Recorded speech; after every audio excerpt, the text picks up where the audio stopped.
All right, welcome everybody. I am Thomas Kresge, and this is Daniel Romberger. We are two of several members of the band, the Game Brass, and we're going to talk about today about how we replaced the entire soundtrack of a video game and modded it into the game. What in fact we were just hearing before this was that very example of what we're going to talk about. Yeah, so if you were here at the beginning watching me play A Link to the Past randomizer, that's basically what we're going to be talking about. We recorded the entire original soundtrack of A Link to the Past, everything that constitutes a music file in the game. We took all of the original audio files out, replaced them with our own recordings, and is now playable inside the game itself. If you generate a seed with the randomizer, it'll be patched automatically. That makes this possible. And if you download our album A Link to the Brass on Bandcamp, it comes with the MSU and other related files that let you put it into the game yourselves. So today we're going to be talking about how we made stuff like that possible. Yeah, so these were intended to be pretty close replacements, close fidelity to the original in terms of being like a literal, almost literal note for note transcription, the best we could, still make it sound good for brass. That's what we mean by soundtrack replacement. This is in fact, a little bit, here's a Sonic example.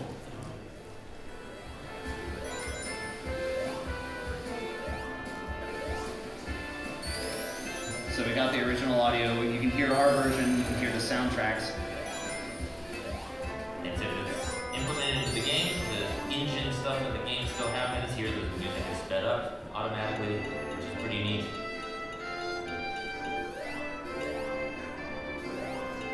The Sonic 1 bonus stage. Delightful to play, but it always gives me a headache to look at visually. This improves us replacing some of the shorter little fanfare pieces in the game as well. And a couple sound effects where it makes sense.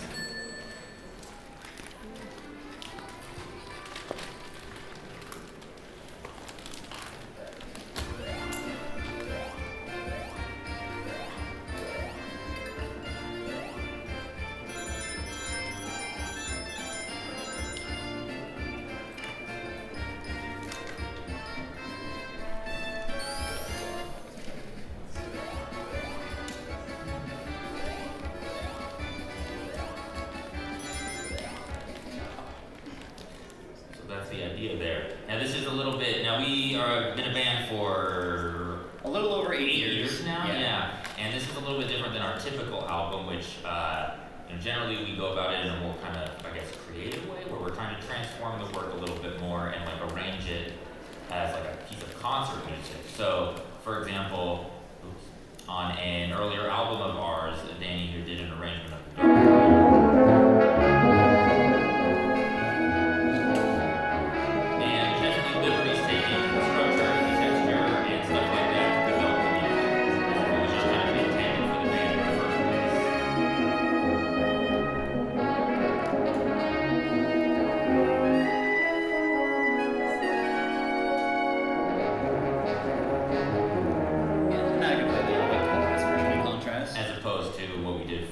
soundtrack replacement where we're trying to keep it pretty much identical to the original.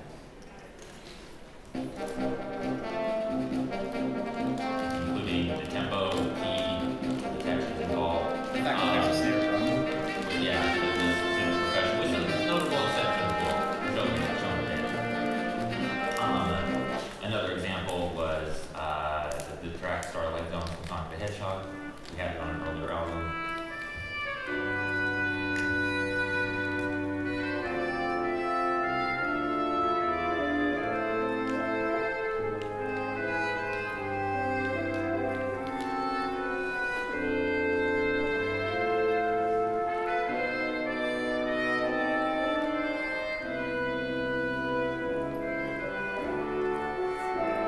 Versus the more, I guess, faithful version that we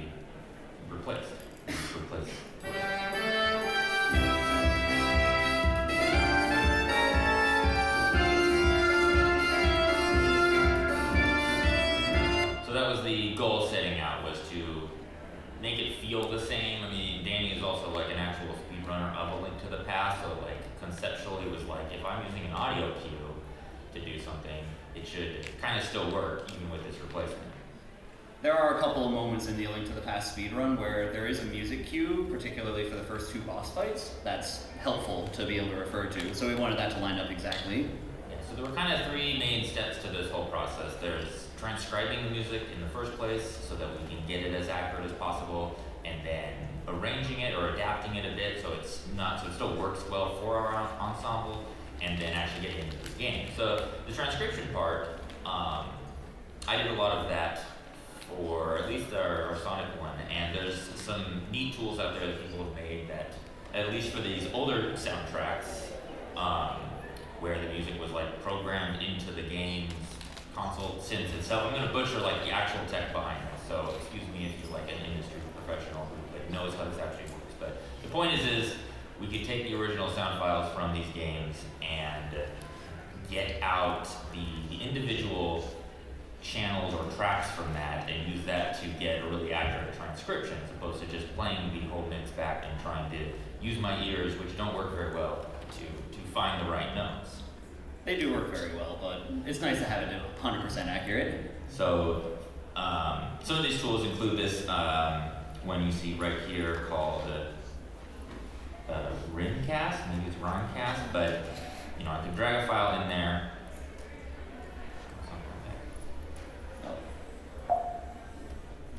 That's interesting. Okay.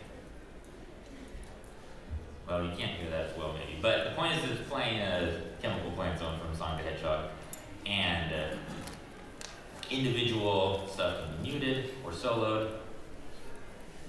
So I'm just hearing one part. Is that working? No. Whatever.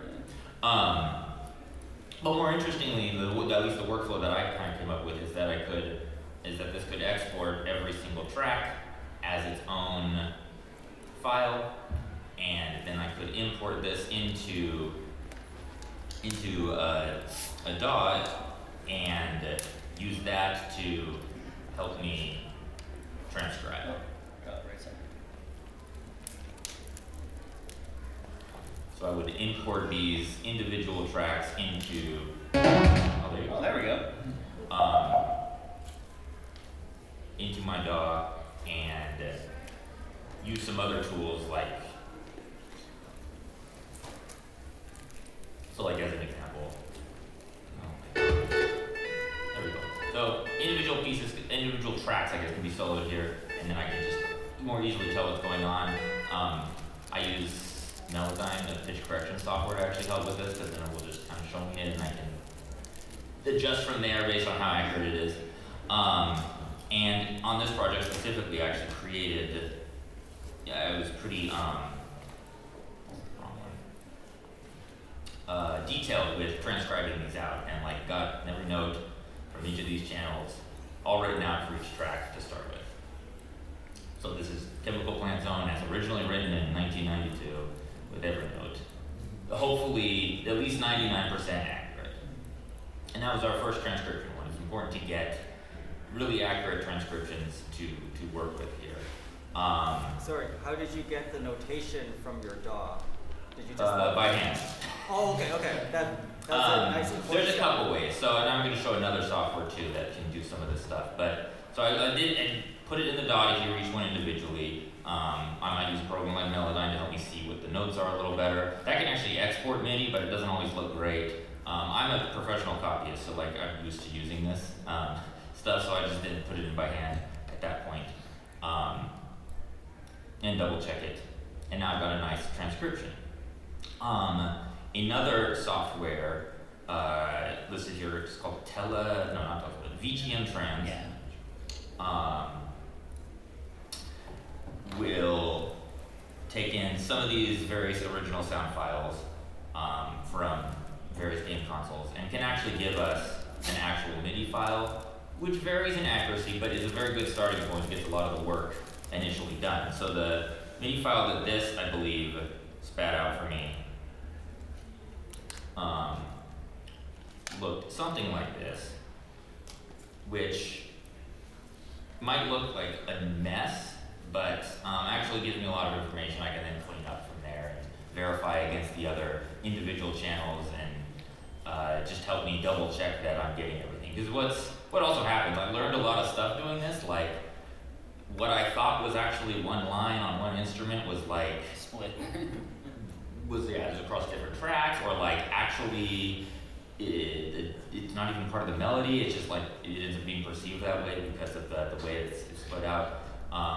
So there's kind of a fun academic exercise to just kind of see how it was literally written in the first place. So yeah, that's how we're getting these really accurate ones to start with. These softwares listed here have helped with that. One I didn't show is called Telesplit VGM. It basically does exactly what this Rimcast software does, but works for more types of files. In that it'll give me spit out the individual channels, and I can then listen to them individually. So that's the first step. And then this is just me doing what you just saw with my cat background. So yeah, if there's no MIDI file, I just have to kind of use Melodyne to help me and do it by ear to get the notes in there. And even if there is, I'm still double checking it just to clean it up. Let's try it out. So once I've gotten a good transcription, now I need to actually arrange it for a brass ensemble. And like, it would be nice if I could just copy and paste every note, but this music is not like written for just brass instruments. And if it was, it would sound, and if I did that, it would just sound bad. So there's some level of still adapting what was there to be texturally appropriate for the instruments we're actually working with still the intent of trying to keep things like still sounding like the original as much as possible. So when we first worked on A Link to the Brass, and this was our first time doing this, there was kind of an attempt to keep things, I would say, as close to the original as possible. Like I took less liberties in trying to change stuff, and achieved this by maybe having more players. We're normally a quintet, but I had a few arrangements here that might have gone to 6 or 7 players. We kept the percussion all the same throughout, and so some examples you see would be something like this. So what was originally this kind of string texture. Not a big deal for a violinist to play, but if brass played it would hurt and it would be tiring. And it would not be very not annoying. impossible for brass players, but it's not the same effect. So I'm having to use some like orchestration knowledge and stuff to adapt it. In this case, the techniques include dovetailing, which is where a player plays something and then it gets passed off to another player. The technique I'm also using here is having the brass players just slur across alternate fingerings of the same note, so you get the effect of them repeating, but it's less jarring as if they had to literally re-articulate it, and it turns into something like this.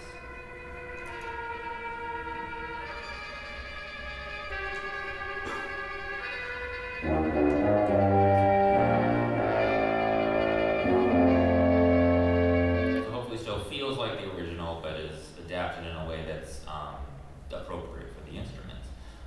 And in this particular arrangement, I went ahead and used 4 trumpets to accomplish it on different keys that the players happen to have available to make sure we had the notes available with these alternate fingerings.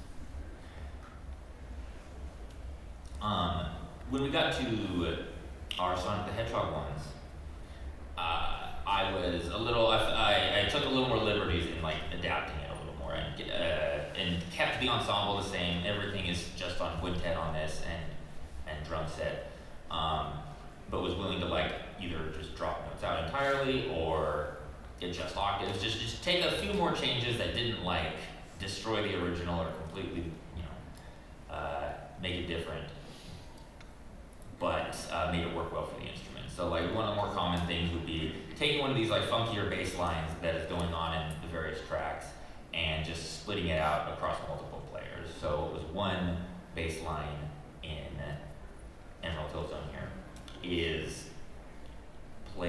handed off between tuba and trombone. So kind of basic stuff like that, but it helps it sound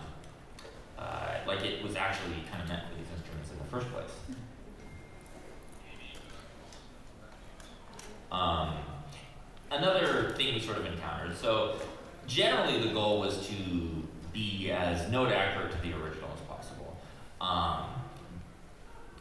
We kind of broke away from this when it would have been, I guess, boring to do so, or when trying to be note accurate, I think, is just like self-defeating. So like this is the fairy fountain theme from A Link to the Past, and it shows up actually in 2 separate tracks, fairly identical, but they're 2 individual pieces on the soundtrack, and one's on the title screen, and one is when you actually encounter a fairy fountain in the game. And so we made the choice to actually arrange it a little bit more. The tempos kept the same, the keys kept the same. Otherwise, I would never write in this key, but it is what it is. But the textures are varied a little bit more to just give it some distinction from the other versions. So this would have been one of those versions.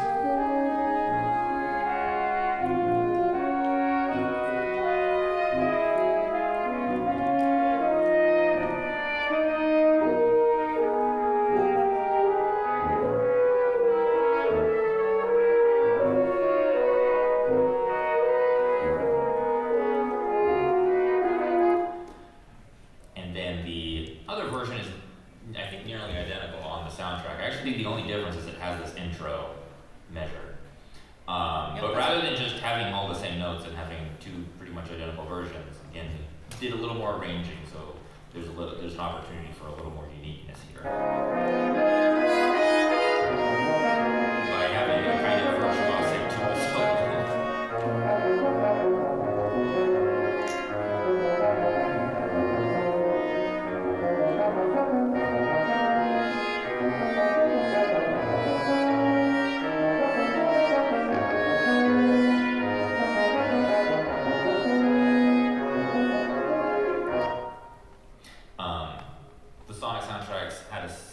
Situation. The like title theme shows up in like 7 or 8 different tracks on it, with like almost no variation between them, and there's no reason to keep it that way in this case. So a couple orchestration changes, like this is going to be the Sonic 1 title theme heard on top. It's almost the same, but we give the melody to someone else, again, just to give us some variety across these tracks that necessarily have to repeat. And like we could use the same one, but like literally when we have to implement these later, they are like different files we have to point to. So since we have to have the different files anyway, we might as well actually make them a little bit unique.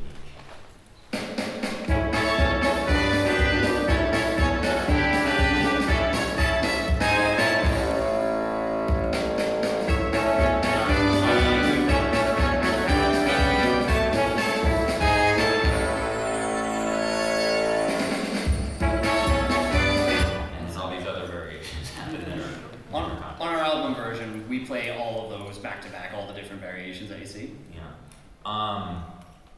Before I forget, because I didn't even make a slide for this. So the rest of the band includes on trumpet John Robert Matz and Robbie Duguay. Yep. And on horn in A Link to the Brass, Danny Flam. Yeah, Danny Flam, and John Stacy played actually a bunch of different stuff on that. Yeah. When we needed a second trombone, he did, or a third trumpet.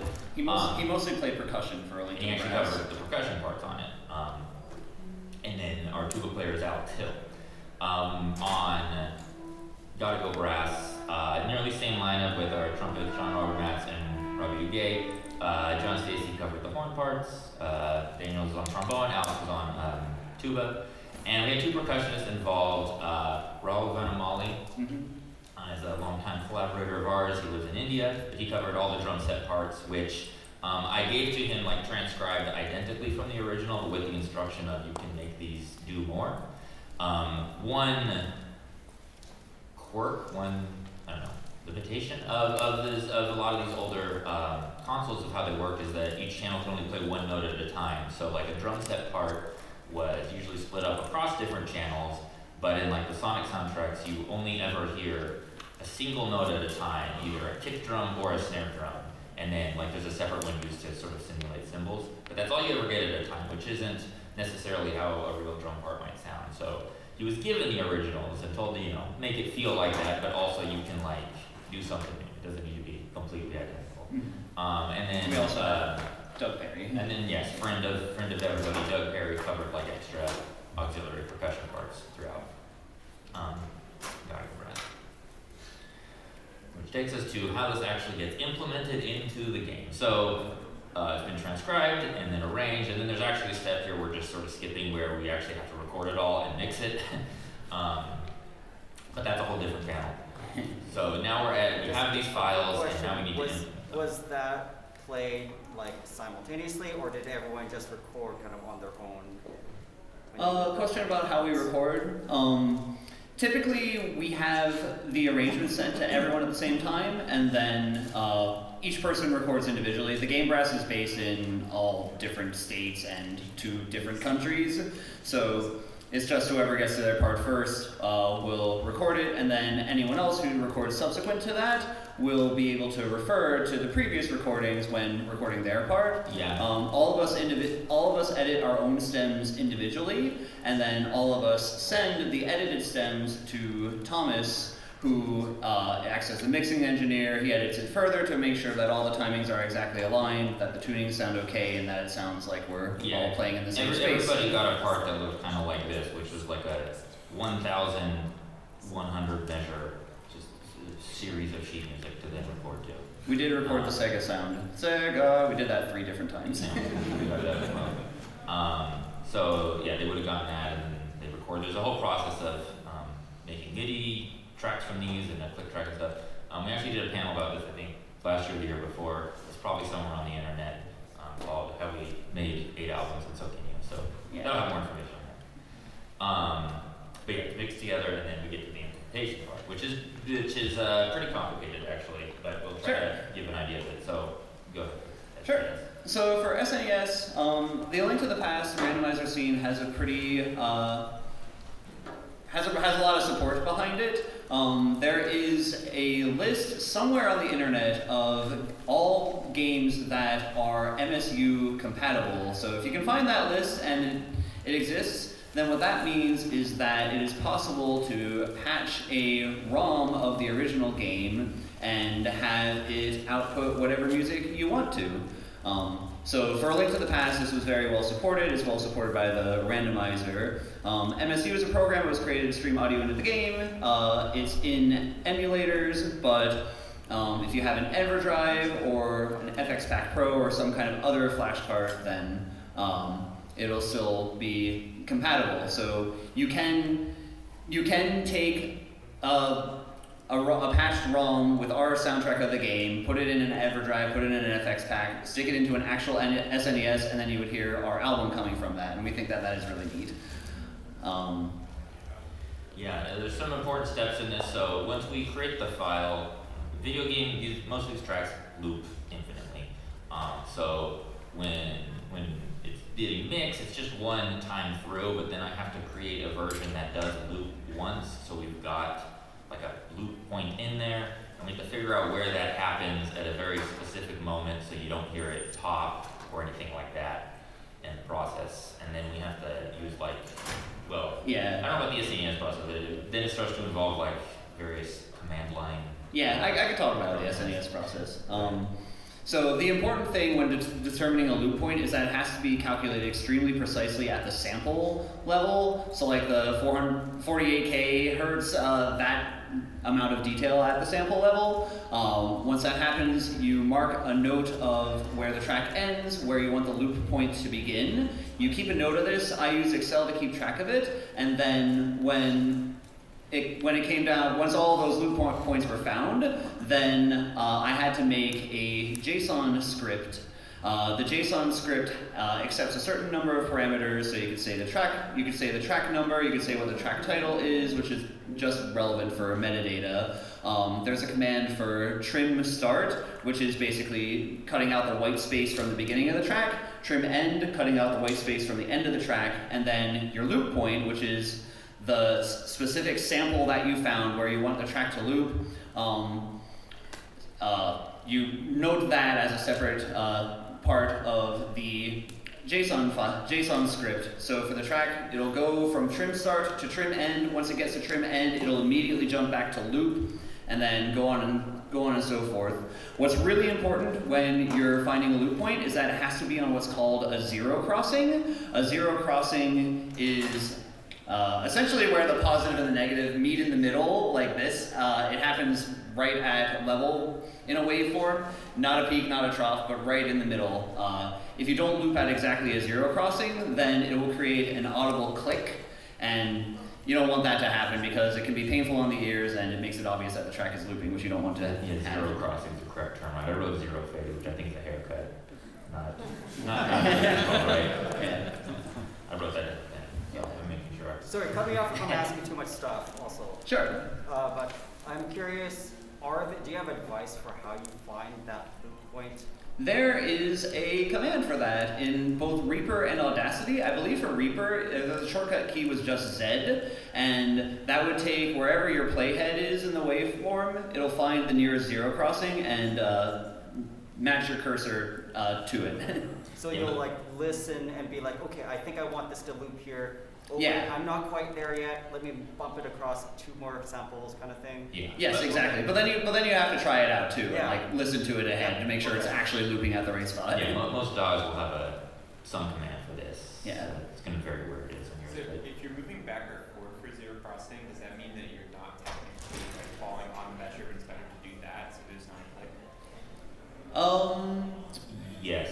I think if I understand the question right, the loop point might not be exactly on like measure 30 or whatever. It might be a little bit off or whatever. As long as that's why the file that we're actually using technically loops once, like just built in, and then we can sort of adjust it a little bit. Yeah. But at this point, we're talking about off by enough that it would be pretty much imperceptible. Like if the BPM is 120 and the zero crossing is not 100% accurate, then there would be maybe 1 bar at 120.08 or something like that. Not enough that anyone would really notice. Yeah. So implementing this in a Sega Genesis game as opposed to a SNES game is kind of similar, but like all of what we're doing is relying on tools and programs created by just like in other people's free time that they happen to have hopefully shared information with on the internet, and it may or may not be like very well documented. And for the SNES stuff, it was. For Genesis stuff, it was not. And we attempted to get it into the original Genesis versions of Sonic the Hedgehog, and almost succeeded, but it comes with like weird bugs. Like I played through it, and you get to the end boss, and then it just goes to the title screen, which was like really unsatisfying. And this is from like replacing the music with a patch. I don't know why it was happening, but it's like technically in there, but it only Not the technically. preferred way to play. So like we messed with that for a while, and then we're like, this is fine, but we really don't know enough things to make this work perfectly. Shout outs to the Zeldix forums, by the way, who were very helpful at trying to get this information towards us. So it was like, okay, well, these games also exist on Steam, on PC, in the form of Sonic Origins, and that is significantly easier to mod. There's a gigantic modding community for this version of the game that has already made all these extra tools to even replace the music as well as anything else. So the better version, like what the video came from, is specifically for Sonic Origins on PC. And like there's technical details here. I don't necessarily want to bog down in that because they're weird. But the point is that there's a bunch of files that have to be, we basically have to tell one file that actually the music's over here and it actually starts here and there instead of where you originally thought it did. And yeah, again, like this is possible because some other hobbyists like ourselves decided to reverse engineer how the game is put together. And so yeah, I'd make a spreadsheet out like this because we need all this information, and then it has to go into a command prompt to edit the file. And if it sounds really like unapproachable and technical, I'm not a coding person or anything, and was able to kind of figure this out just following people's instructions. So it's once you kind of get it, it's complex, but it's not insurmountable with just an hour or 2 of patience. For A Link to the Past, it looked largely the same thing. The important thing to keep track of was in Thomas, it's located where the loops start and the loop end. those are the specific times in samples where he wanted the loop to begin and end. Yeah, and once this process is done, it actually creates like one file that just has to be replaced on the computer. Maybe like 3 or 4 that are where the music and sound effects are stored for this game, in this case. So if you're here, maybe you're thinking, wow, maybe I want to do that, which is great. You should. It's a lot of work, but if you know how to do music, it's fun. But it's not possible to do with anything, and the key thing here would be to like look in advance if people have done this with the game already.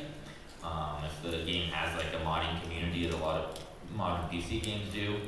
A lot of SNES games, MSU compatible. But SNES has particularly been dug into a lot, so there's a lot of options there. So yeah, a little online searching as well, just like how to mod the music in X game might reveal stuff for you. We license our soundtracks through a whole thing that we don't need to get into, but the main thing is that the soundtrack itself was released at some point, so we were able to actually license it to make what we sell it legal. So that's good to look into first, is if this is something you can actually like have a way to legally distribute in some way when we're distributing music. So I think that's mostly it. Yeah. And the floor is open to more questions. Again, we're the Game Brass. Follow us. Yeah.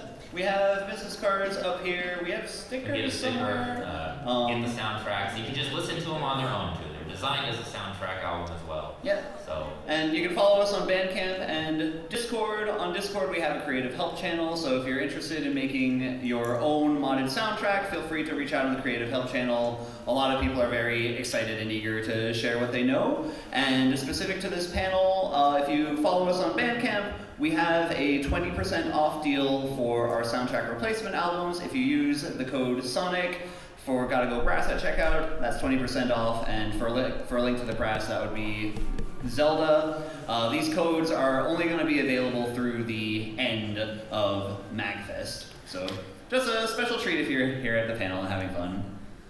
I'm going to leave it to you for the question and answer because I'm going to have to go do setup for Tiberian Suns later. But if you want to hear the Game Brass in context, we're playing at the Tiberian Suns concert at 710 in main stage. Woo! But I'm still here for now, so if there's any questions, now's the time to ask. No? Okay, yes. What proved to be like the most difficult challenges and problem solving with this project in particular? Was there something that stood out to you that was a head scratcher? I mean, the implementation part, because it's very technical, and unless you know like assembly language, which I don't, it's something you can't really, you're like relying on what other people have sort of created. So like that's why we went to Sonic Origins collection on PC to like get a proper mod here, because that actually had the tools for it to make that happen. The other process of just transcribing and arranging is normal music stuff, so that's like the easy part in this for me, and then the hard part and the potentially unreliable one is that implementation part. But as you saw with certain games, it's possible to get something that is perfectly implemented and just sounds just as clean as the original does.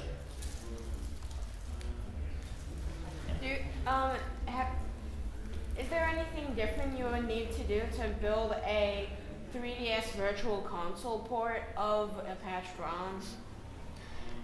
Whether or not something can be implemented, the question is basically, can a different port be made of these? The ability to mod into these is specific to those particular releases, because the tools are editing files based on if it's on PC or if it's on the other console.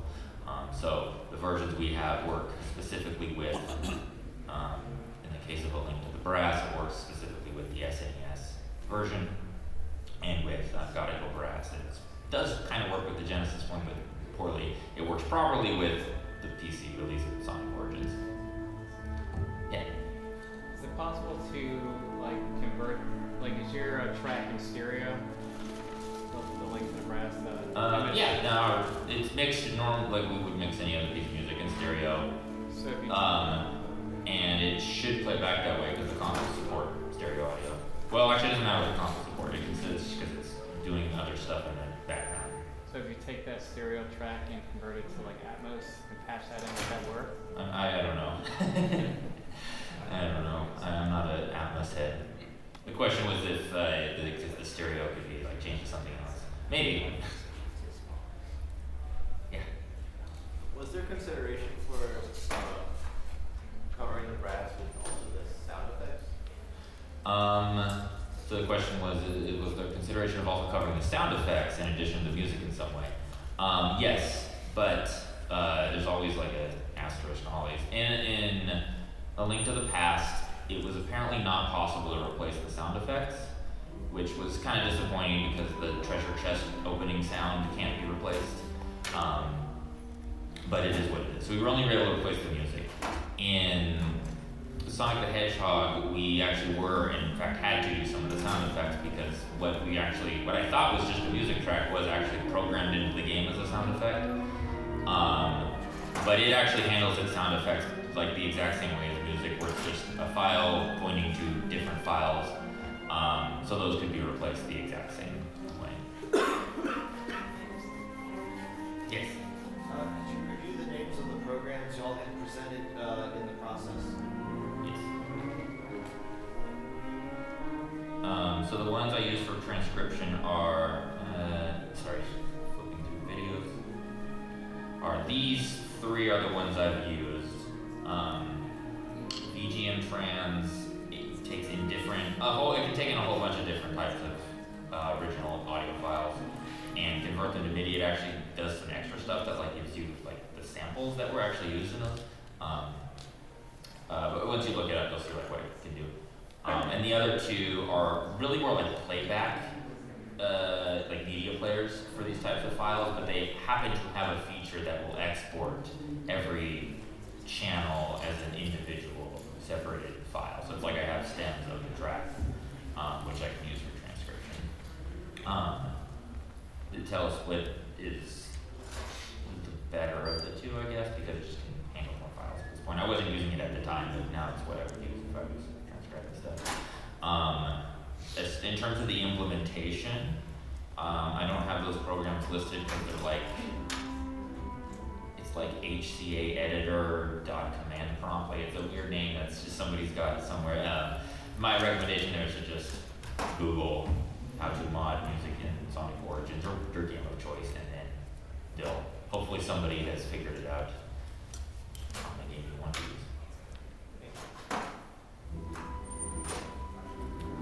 Yeah.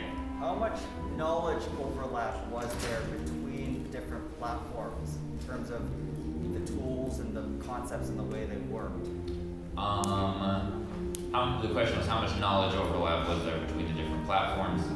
I'm guessing you mean like SNES versus Genesis. Yeah.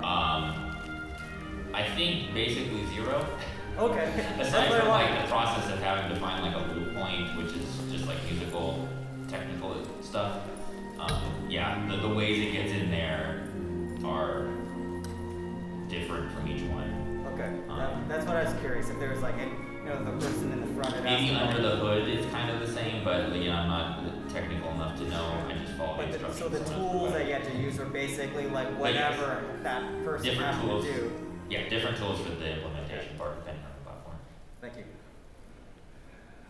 Any more questions? Yes. Do you have a project coming up or something you guys are thinking about? There's a lot of projects we think about. We have a whole spreadsheet with about a dozen other albums. I don't know which one will happen next. But yes, we do always have something, so follow us for the latest in Game Brass developments. Yes? And you guys create your own, but do you have any list of other like MSU1 or MD+? There used to be a spreadsheet. The question is if there's a list of this. So for the SNES, in order for a game to be able to be compatible with this, it actually has to be patched. So somebody somewhere out there in the world has to have figured that out. And there used to be a list on the internet, and we had a link to it, and it was taken down before today. So I'm sure there's a list if you Google again somewhere, but the one we use does not exist.